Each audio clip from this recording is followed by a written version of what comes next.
Buenos días.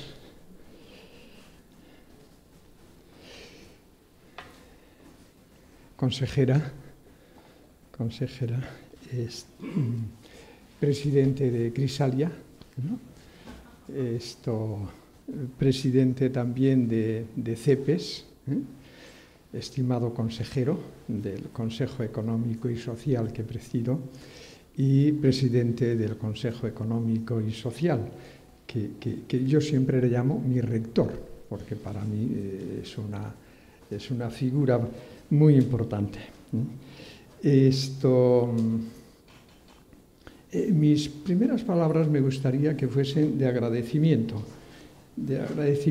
por haberme invitado de nuevo, después de 7 años, si no calculo mal, ¿no? 7 años en el que, tal como dijo el presidente de Adeimur, ahora Crisalia, fui padrino, según él, es una palabra que me gusta mucho, ¿no? Fui padrino del nacimiento de Adeimur.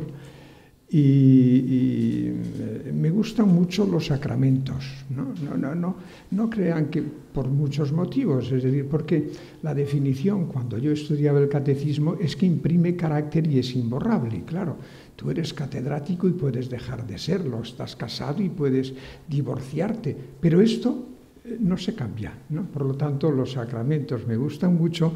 El sacramento del bautismo, que fue hace 7 años, siendo padrino, y ahora que podríamos decir que es casi como la confirmación, ¿no? Es decir, estar, por lo tanto, en el crecimiento ya, ¿no?, de la criatura, me lleva, en primer lugar, insisto, a agradecérselo, y en segundo lugar, a felicitarles de forma muy, no protocolaria, de forma muy efusiva, muy sincera, por el trabajo que han hecho a lo largo de estos años, que están haciendo. Y un poco por lo que se veía ayer en el vídeo, ¿no?, que se mostró en la filmoteca, ese vídeo con los testimonios que allí se recogían. Veo en la sala, al menos identifico a 2 o 3 personas que ayer formaban parte de esos testimonios personales.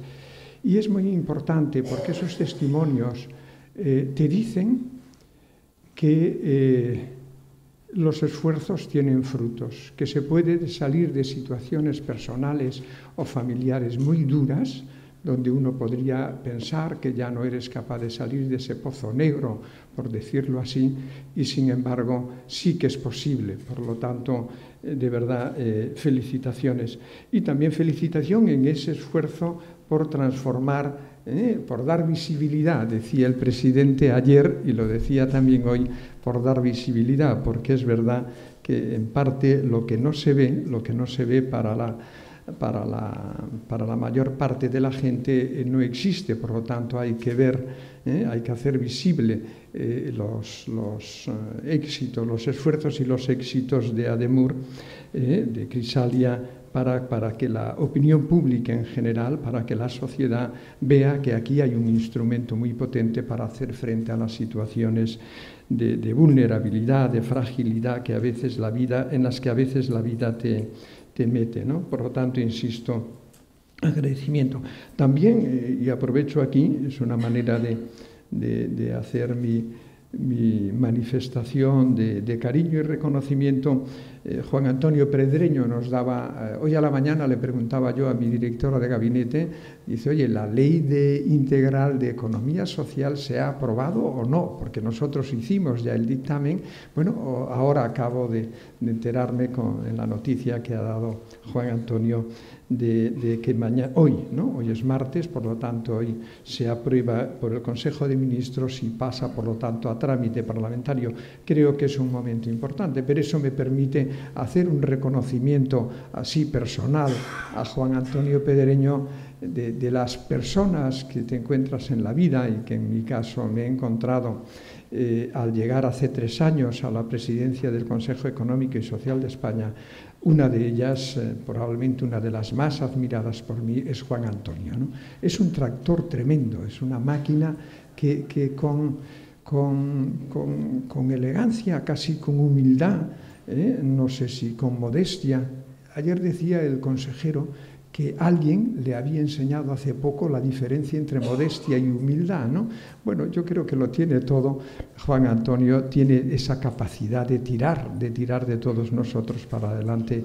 Ha sido para mí uno de los hallazgos más bonitos y fructíferos que me he encontrado en el Consejo Económico y Social. Ustedes tienen la suerte de tenerlo aquí, en la comunidad, en la región, y bueno, eso es un activo extraordinario.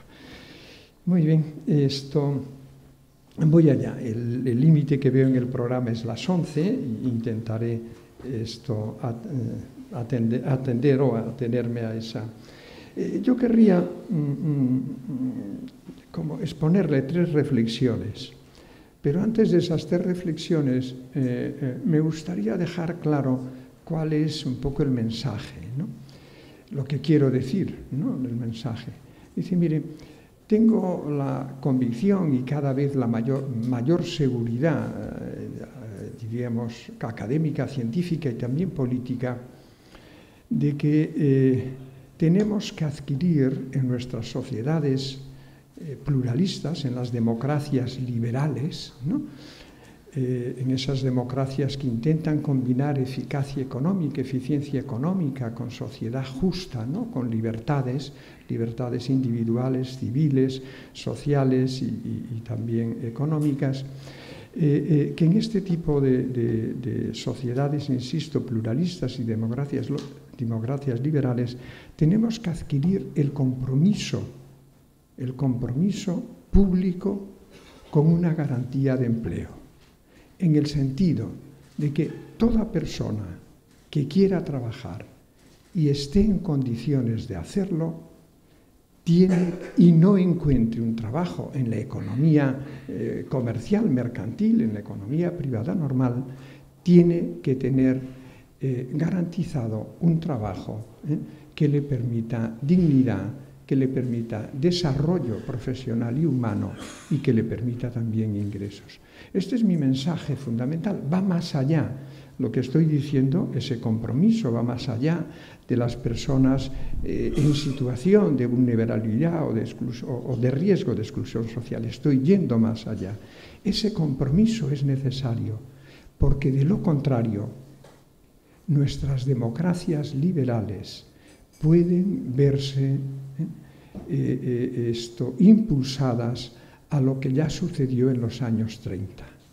Las democracias tienen que salvarse a sí mismas y se salvan a sí mismas ofreciéndole seguridad económica a la población, especialmente a través de buenos empleos de clase media. En general, yo he visto en mis padres y en mucha gente que en la vida no te aspiras a hacerte rico o muy rico. Tampoco, en una expresión que utilizamos mucho, dice, no, es que ahora no hay peldaños para subir por la escalera.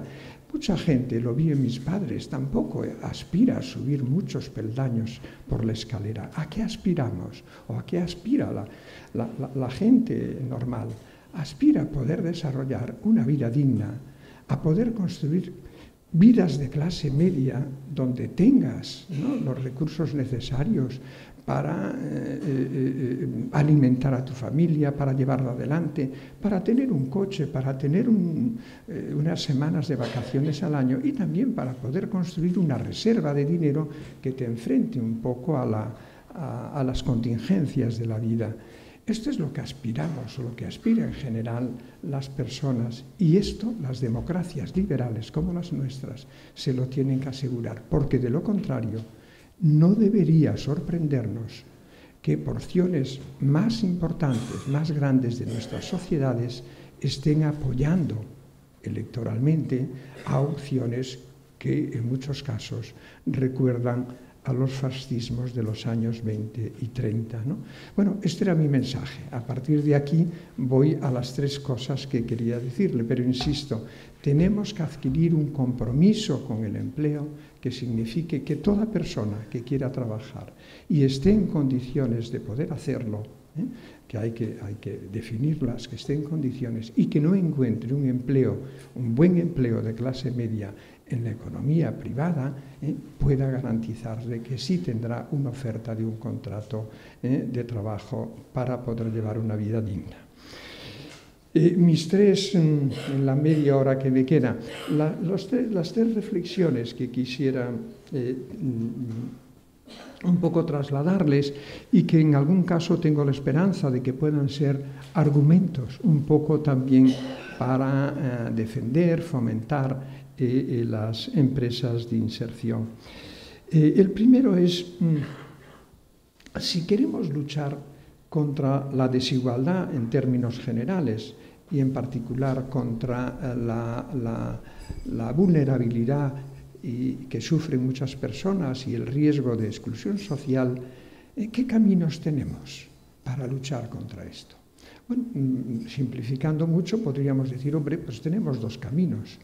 Uno, ayudar a estas personas monetariamente, financieramente, con unos subsidios que pueden llegar a ser permanentes. Esta es una posibilidad. ¿Y la otra cuál es? La otra es la de promoción del trabajo, lo que acabo de decir. Ofrecerles a estas personas un trabajo. Son los dos caminos. Nosotros en nuestra sociedad, en la española, tenemos una cierta tendencia, a veces no somos conscientes de ella, a ir por la vía de la prestación, por la vía de subsidio, cualquier tipo de prestación. Y tiene sentido, pero tendríamos que ser conscientes que el dinero en la vida te alivia un dolor. Y eso es muy importante, pero no cura tu enfermedad. El dinero no cura. Para muchas personas en nuestro país tenemos que ser conscientes, tenemos que dar esa prestación de forma permanente, porque ya no tienen posibilidad, lo que decía antes, que estén en condiciones, ¿no? Ya no lo tienen, por lo tanto, no me vean rechazando la necesidad de mejorar aquellos mecanismos de ayuda, de transferencias monetarias, porque muchas personas, muchas familias lo necesitan y no tienen alternativa. Pero la mayoría de ellas, el camino es promoción del trabajo, es ofrecer ese trabajo. ¿Por qué motivo? Miren, hay tres, los economistas aquí hemos hecho, ¿cómo lo diría? Hemos tenido una conducta, o la seguimos teniendo, un poco perversa. Le diré por qué. Porque la pregunta es, ¿por qué hemos de defender el trabajo como prioridad frente a las prestaciones monetarias? Porque el trabajo tiene tres propiedades que son esenciales a mi juicio en la vida, tres propiedades o tres funciones, ¿no? En primer lugar, el trabajo contribuye a actualizar, a mejorar nuestras capacidades, tanto físicas como intelectuales. Es muy importante, ya sea en trabajos más de artesanía o industriales, o trabajos de naturaleza más intelectual. La idea es el trabajo en nuestras vidas. En la mayor parte de nosotros, el trabajo es un instrumento esencial para nuestro desarrollo, insisto, de nuestras capacidades. Ahora se dice del talento, de nuestras capacidades, tanto las físicas como las intelectuales. Eso es fundamental. En segundo lugar, el trabajo es un instrumento fundamental, es una ayuda, un instrumento fundamental para vivir en contacto con los demás. Fíjense que la gente que pierde el empleo, y a veces hasta en la jubilación es un riesgo, lo que te sucede es que pierdes un mundo de relaciones personales, que es fundamental en la plenitud de una vida de una persona. Eso te lo da en gran parte el trabajo.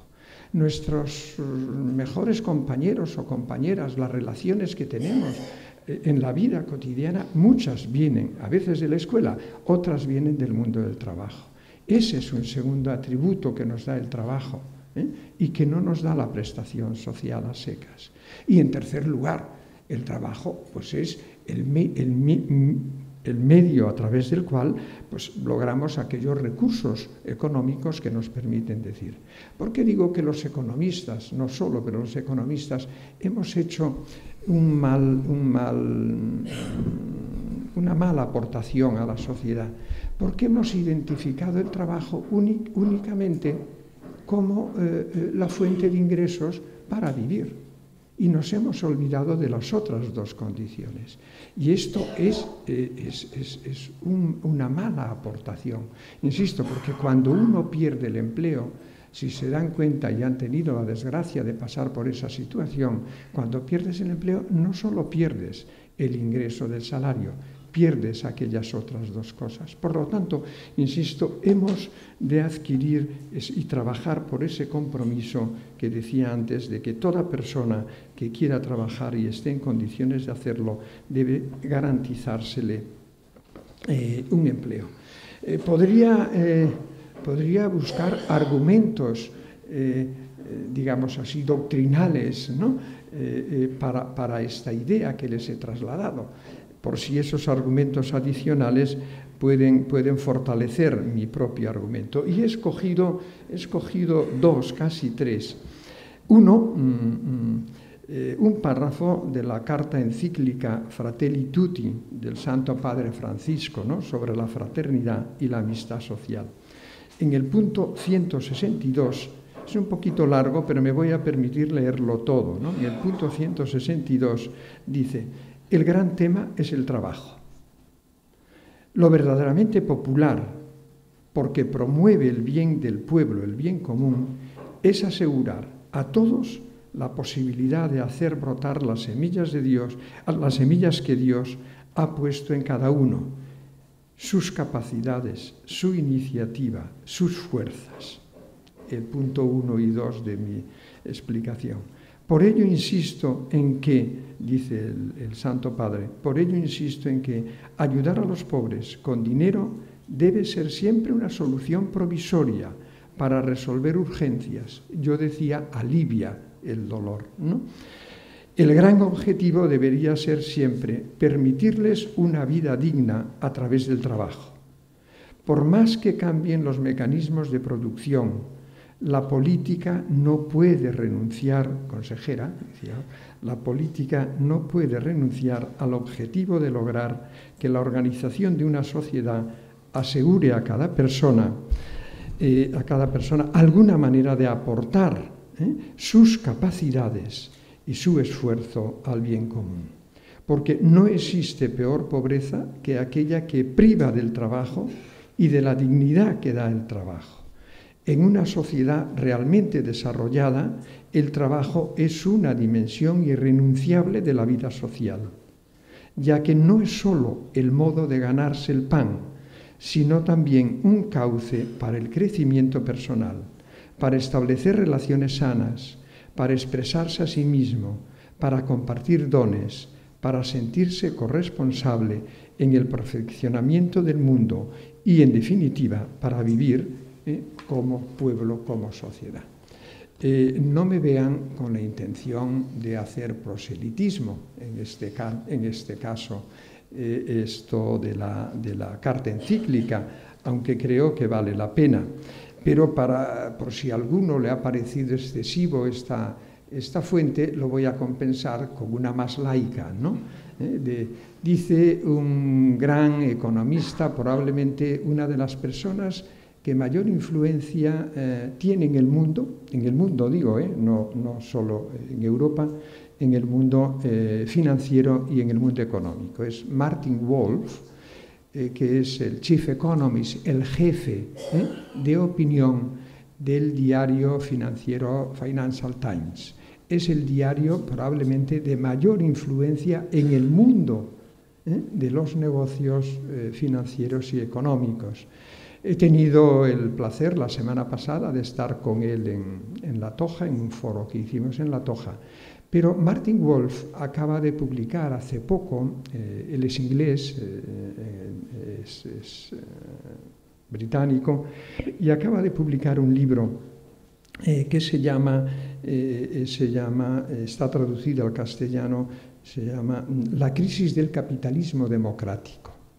Es una persona que viene del mundo liberal, liberal socialdemócrata, pero liberal, ya no es el Santo Padre, ¿no?, del mundo liberal.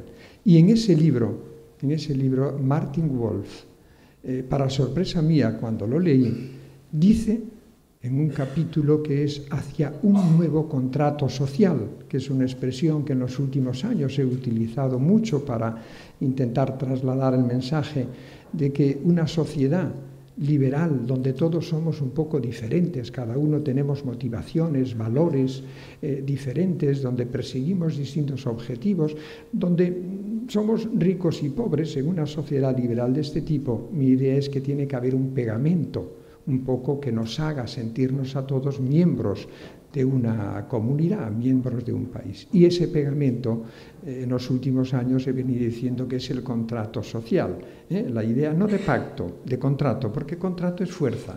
Contrato es alguien se compromete a alguien y la otra parte se compromete a otra cosa. Y ambos tienen que cumplir, de lo contrario se rompe. Ese es el pegamento. Pues bien, Martin Wolf, en un capítulo de ese libro, que es un poquito largo, pero es muy bueno, dice, hay que ir hacia un nuevo contrato social, un New Deal, en términos del presidente Roosevelt de los años 40, después de la Segunda Guerra Mundial.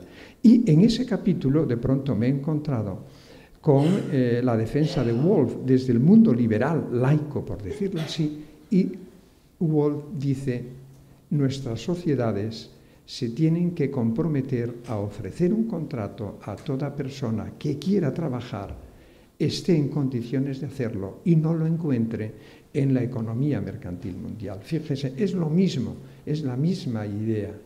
Y por último, en este punto, también para darles argumentos, desde hace 8 años, cuando en Estados Unidos ganó las elecciones presidenciales Donald Trump, no en votos tuvo más votos Hillary Clinton, pero sí en lo que son en Estados Unidos los votos parlamentarios, por decirlo así. Cuando ganó Trump y el Brexit, comenzamos en el mundo de la economía y en otros mundos a preguntarnos, ¿pero qué estaba ocurriendo? ¿Por qué motivo en algunos estados de los Estados Unidos se había votado mayoritariamente a Donald Trump? ¿Por qué motivo? ¿O por qué motivo había ocurrido el Brexit? Era la pregunta obsesiva, pero ¿qué está pasando en el mundo? ¿Por qué motivo ocurre esto? Bueno,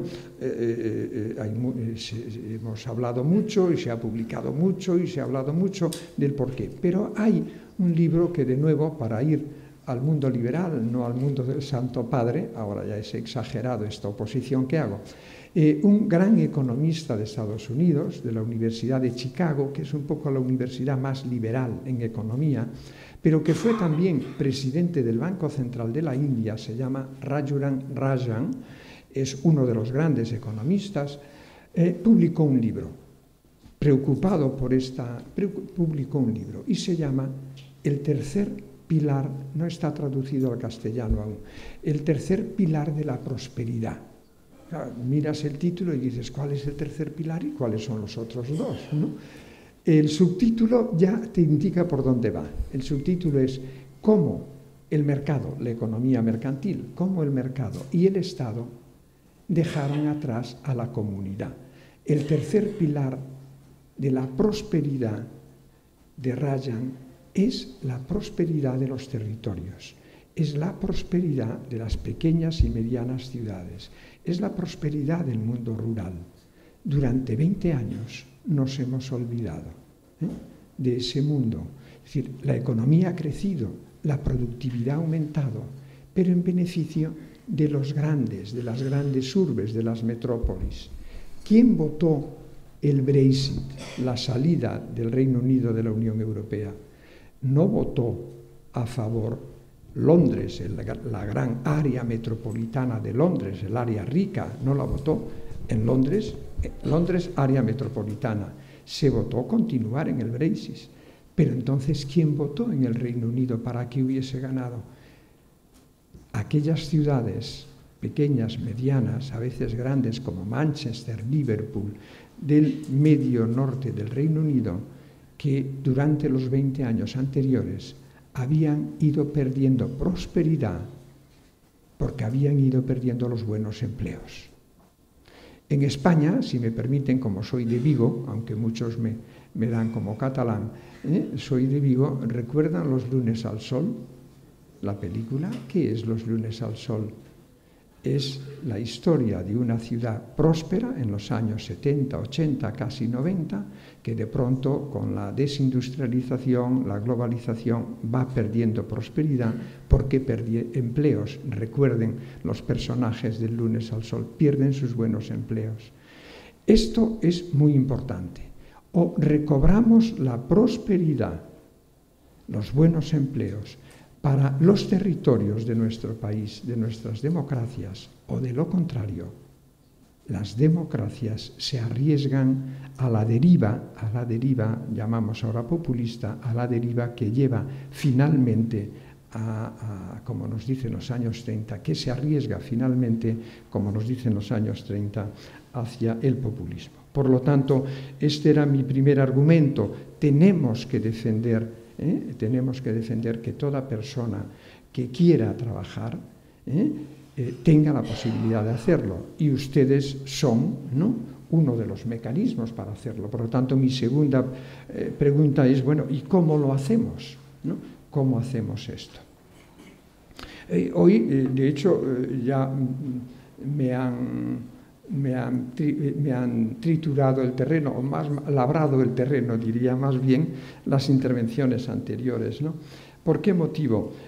Creo que uno de los instrumentos que tenemos en este caso para abordar las situaciones de fragilidad, ¿no?, de vulnerabilidad que decimos que padecen muchas personas y con ellas sus familias, el gran instrumento son las empresas que ustedes protagonizan, ¿no?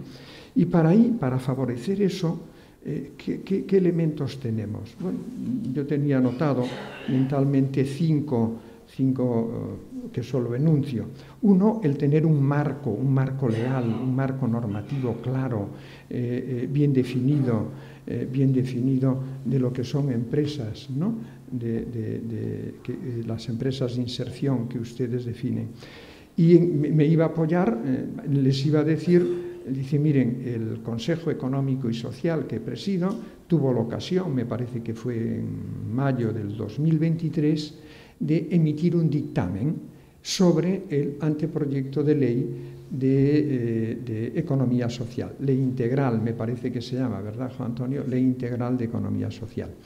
En ese dictamen defendemos la necesidad de fortalecer y también de limpiar algunos aspectos que hay por ahí, no querría llamarle intrusismo, pero algunos aspectos que hay que limpiar. Pero bueno, hoy a la mañana, ya le decía hoy a mi director de gabinete, esta mañana le pregunté, oye, ¿y cómo está la ley? Y me dijo, no, está aprobada. Y Juan Antonio nos ha dicho, es un instrumento muy potente que hay que tener muy en cuenta. La consejera me parece que decía que es un puente, ¿verdad? Es un puente entre una situación de vulnerabilidad y lo que podríamos llamar la normalidad que buscamos. Para hacer eso en la vida, todo en la vida necesitas un puente. Y las empresas que ustedes que ustedes protagonizan son ese puente, ¿no? Yo creo que es muy importante la labor de formación y acompañamiento que hacen, ¿no? Es decir, estos 3 años en el CES no era algo que fuese para mí evidente antes, pero estos 3 años en el Consejo Económico y Social, hago un paréntesis, he dicho, ha elaborado y ha aprobado un dictamen sobre la nueva ley. Y dice, ¿quiénes son? ¿No? Dice, no soy yo y un grupo de expertos. El CES de España, el pleno del CES, son 60 consejeras y consejeros que vienen 20 de los grandes sindicatos, tanto nacionales, estatales, como en nuestro caso del sindicato vasco ELA, que es un sindicato nacionalista mayoritario en el País Vasco, y del Sindicato Nacionalista Gallego, la CIGA. Es decir, por lo tanto, tenemos UGT comisiones, que son 18, y 2 de los sindicatos nacionalistas. Otros 20 vienen de las grandes organizaciones empresariales españolas, COE, CEPIME, ¿no? Y otros 20 vienen de organizaciones de la economía más variadas pero importantes. Las asociaciones de agricultores y ganaderos, están las 3 grandes españolas, las asociaciones del mar, cofradías y navieros, las de economía social, también representadas por Juan Antonio, y también las de consumidores, y además un grupo pequeño de expertos. Estos 60 son los que debaten, discuten, a veces yo creo casi en exceso, todos los dictámenes, los informes y la memoria anual que nos obliga la ley. Cierro el paréntesis, cuando hablo de un dictamen del CES, no hablo de un dictamen mío o de un grupo de expertos, sino de estas personas que son representativas. Les decía, lo que he aprendido a lo largo de estos años es la importancia del acompañamiento en la formación. Es decir, para mí ha sido un descubrimiento. Las políticas sociales, aunque estén muy bien intencionadas, no funcionan si no llevan consigo un elemento de acompañamiento. Es fundamental. Miren, aunque sea, no me desvío, porque cuando pensaba en la labor que hacen, y visto ayer en el vídeo de formación, cómo hablaban los responsables, tutores, por decirlo así, de las empresas de inserción, como hablaban ayer, me vino a la cabeza un informe que acabamos de hacer, mirando especialmente para la consejera, con sus competencias que tiene. Siempre he sido a lo largo de mi vida muy partidario de la formación dual, no de las prácticas, que también, la dual. La dual es aquel modelo formativo en la vida que combina en todos los momentos de la vida escuela o universidad con taller o fábrica o empresa. Para mí es un modelo muy exitoso. Pero cuando llegué al CES quería tener datos, no solo la convicción de que ese era un buen modelo para los buenos empleos de las personas. Y el CES ha elaborado un informe que vamos por España adelante casi, no sé si como comerciales o apóstoles predicadores, porque el informe es extraordinario. Lo que hemos hecho es coger todas las trayectorias laborales de todos los chicos y chicas que hicieron formación dual en el curso 2016 y 2017 y hemos seguido sus trayectorias laborales hasta el año 2021-2022. Pero para saber lo que ocurría, nuestra área de estudios ha construido lo que estadísticamente se llama un grupo de control. Es decir, tú quieres saber cómo le ha ido a determinar. Esto se aplica mucho en medicina, con los fármacos u otras terapias. Quieres saber cómo le ha ido a unas personas a las cuales se le ha aplicado algún tipo de acción, pero lo has de controlar con cómo les ha ido a aquellas personas que no han tenido esa acción. Bueno, hemos hecho esto y todo mejora con la formación dual. Todo lo que ustedes, les animo a leer el informe en las páginas de los resultados. Es extraordinario. Toda, consejera, todo mejora en la trayectoria laboral de las personas que han hecho dual, especialmente los que han hecho dual de grado medio y de grado superior. Y todo mejora en las empresas en términos de formar talento, en términos de productividad, en términos de compromiso con el proyecto, en aquellas empresas, no que ofrecen prácticas, que también está bien, sino en aquellas empresas que desde el inicio del proceso formativo son, junto con la escuela, agentes formadores.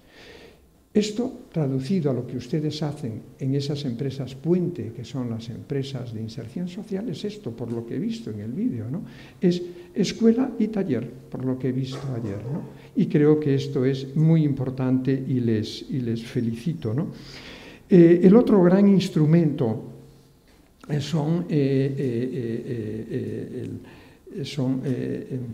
es el sector público, digamos así, es las compras públicas, ¿no? Es un gran instrumento, y dentro de ellas las reservas de empleo, las reservas de mercado. Yo tenía aquí algunas notas más largas, pero se me ha adelantado Juan Antonio Pedreño, y lo único que querría decirles es que es verdad, de lo que él dijo, tengo que incorporar una cosa. Yo me había leído un poco el marco jurídico europeo, tanto el de la Comisión como el del Consejo, y él ha incorporado también el marco de la OCDE también, y el marco de la Organización Internacional del Trabajo, que defienden este modelo de empresa como empresa puente, ¿no? Bueno, él ha incorporado además otras fuentes que nos hablan ya de cómo en el ámbito, insisto, europeo y en el ámbito internacional hay cada día más la convicción de que estas empresas no son un instrumento marginal, sino que son un instrumento esencial en la lucha contra la vulnerabilidad y la exclusión social. Esto es muy importante. Y lo que tenía pensado decir, ya lo ha dicho él. ¿Y sí qué hemos de hacer? Y ahí hay un esfuerzo, Juan Antonio, le digo también la consejera, y también Adeimur, que se me ha ido el nombre, Crisalia, que es, ¿cómo lo diría sin ofender? Hay que fomentar una profesionalización de los empleados o funcionarios públicos que están detrás de la aplicación de la Ley de Contratos del Estado. Es fundamental y hay que hacer una labor específica. No vale solo identificar que hay que hacer porque ellos, y lo dijo Juan Antonio, esos empleados y funcionarios públicos, cuando quieren ejecutar, ¿no? Y creo en el programa he visto que hay personas que van a hablar de eso, cuando quieren un poco ejecutar en su literalidad lo que ya ofrece la Ley de Contratos Públicos y otra legislación, se ven desprotegidos. Tienen miedo que en recursos ante los tribunales administrativos ellos queden desprotegidos. Por lo tanto, ahí hay dos labores muy importantes.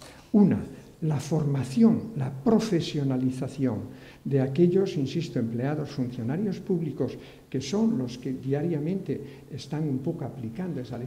Y a la vez habría que hacer algo también ante el sistema judicial para que entiendan mejor el sentido profundo y la eficacia de estas medidas. Yo creo que... Y un último instrumento antes de pasar a la última cuestión. En los minutos me voy acercando a las 11. Miren, yo mi idea como académico y persona que creo con una cierta sensibilidad hacia la desigualdad, mi idea era que primero es el empleo y después viene todo lo demás que mejora, entre ellos la vivienda. He tenido ahora, de forma no esperada, la posibilidad de ser consejero no retribuido, es decir, no cobro nada, de la división de vivienda social y asequible de Sareb. Saben lo que es la Sareb, ¿no? Y ahora, desde hace 2 años, tiene una nueva división, un nuevo departamento que es vivienda social y asequible. Es decir, muchos inmuebles o suelos que tiene Sareb a lo largo de España, en vez de estar a la venta, se han pasado a una nueva situación que es la de ser utilizados para vivienda social y asequible. Esta experiencia, como estoy en el Consejo y lo veo, para mí ha sido reveladora en una cuestión que ayer también vi en el vídeo, y es que en muchos casos, para personas que están en situaciones más difíciles que las nuestras, lo normal, lo primero es la vivienda y después viene todo lo demás, entre ellos el empleo, que sin un techo y una puerta que cerrar, aunque sea pequeña el techo, ¿no?, no puedes construir una vida laboral adecuada. Vas a tener, lo veíamos ayer en el vídeo, vas a tener dificultades para ir a una entrevista, para ir de forma, no sé cómo decirlo, adecuada a una entrevista. He aprendido que en muchos casos hemos de ir primero a asegurar ese techo y esa puerta que nos da intimidad, y a partir de ahí muchas cosas mejoran, entre ellas el empleo. Y lo he visto ayer en lo que se decía de una de las empresas, creo que era Proyecto Abraham, una persona que hablaba la vivienda y el empleo. Esto es muy importante. Y ahí también el acompañamiento. Sin acompañamiento las políticas sociales no funcionan. Das dinero, pero no te funciona. Acabo. Con una reflexión por si el argumento académico les puede ayudar también al debate, a convencer de que aquí hay un instrumento muy potente.